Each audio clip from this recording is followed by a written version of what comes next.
Oo. Siya po yung nanay niya. Nanay ni Kaloy.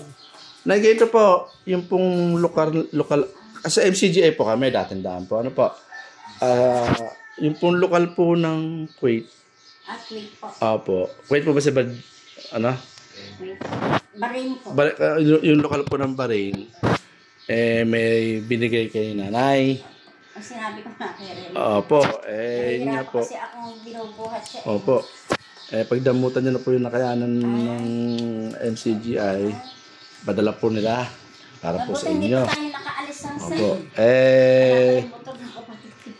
Pasensya na po, naka-short lang din. Inano lang po namin, ano po. Ano kayo galing sa Bahrain? Hindi po, kinontak po kami ng Bahrain para may bigay. Si Brad Efren po ay dito po siya mismo sa lokal po ng Bantog. Diyan po siya sa may highway. Ay, dito kaya sa may... Anong purok ba kayo? Purok o. Naging bisita na rin po kayo. Ayun po. Ngayon po, may pinadala po na isa na. O kahit nakakalakad kayo, kung medyo hirap pa rin kayo, gamitin niyo pa rin po. Ano po? Winibigay ko siya talaga.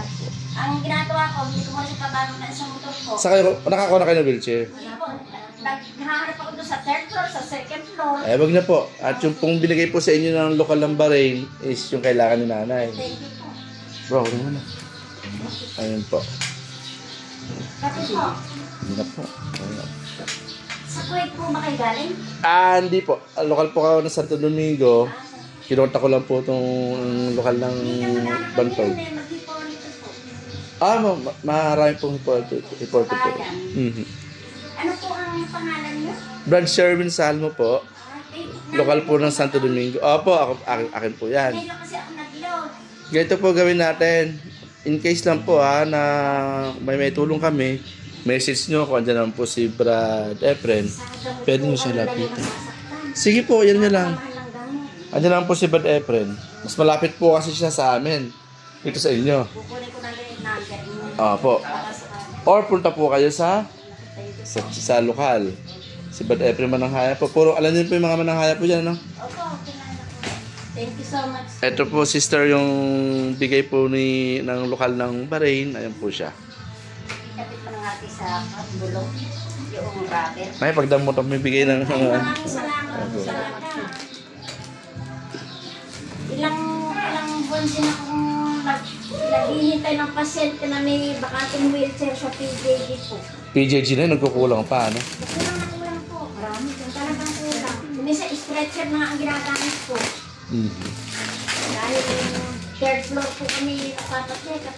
Actually, ito po ay Hindi po sa effort po ito ng lokal ng Bahrain. Ngayon po, andito na po kami. Kung sakasakaling kailangan niyo kami, andyan po si Brad Efren. Specialist po siya rito. Andyan na po yung lokal dito sa La Torre. Pwede po kayo lumapit po ron. Dati kung ano po may pwede na yung maitugon. Efren na lang kukontakin natin. Kaya di, punta na po kayo ng lokal. Opo. Lapit na lang po sa inyo walking distance lang po. Hulog kayo ng langit sa Hindi, kami po dapat magpasalamat. Salamat po sa... Siyempre, may pagkakataon kami makagawa po. Yan. Pero good news naman po, nalaman namin na sila na nakakalakad na nakakatayo.